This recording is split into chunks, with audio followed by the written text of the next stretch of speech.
বড় ছক্কাতে অতিরিক্ত রান নেই, ছক্কা মারলে স্কোরবোর্ডে 6 রানই যোগ হয়, সেটা 60 মিটারের ছক্কা হোক কিংবা 100 মিটারের। এরপরও ক্রিকেটে বড় ছক্কা মারতে পারা ব্যাটসম্যানদের একটা বাড়তি কদর আছে, বিশেষত টি-20 লিগগুলোতে।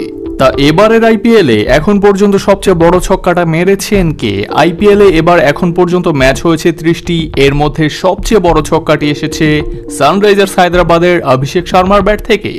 12 এপ্রিল পাঞ্জাব কিংসের বিপক্ষে ম্যাচে 106 মিটারের ছক্কা মারেন এই বাঁহাতি ওপেনার। সেদিন অভিষেক ছক্কা মারেন আরও 9টি, খেলেন 55 বলে 141 রানের ইনিংস। 105 মিটারের ছক্কা আছে দুজনের, বেঙ্গালুরু ফিল সল্ট ও হায়দ্রাবাদের ট্রাভিস হেডের। হেড 105 মিটারের ছক্কাটি মেরেছিলেন নিজেদের প্রথম ম্যাচে 23 মার্চ। সল্টের বড় ছক্কাটি এসেছে 2 এপ্রিল গুজরাটের বিপক্ষে ম্যাচে। মজার ব্যাপার হলো বড় ছক্কা মারা তিনজনই ওপেনার।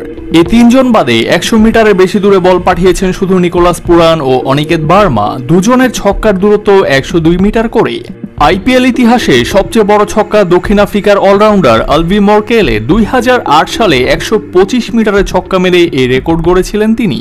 বর্তমানে আইপিএলে খেলছেন এমন ক্রিকেটারের মধ্যে বড় ছক্কা লিয়াম লিভিংস্টোনের। বেঙ্গালুরুতে খেলা এই অলরাউন্ডার 2022 সালে 117 মিটারের একটা ছক্কা মারেন। প্রিয় দর্শক, কোন ব্যাটারের ছক্কাটি আপনার সবচেয়ে বেশি ভালো লেগেছে তা অবশ্যই কমেন্ট বক্সে জানাতে ভুলবেন না।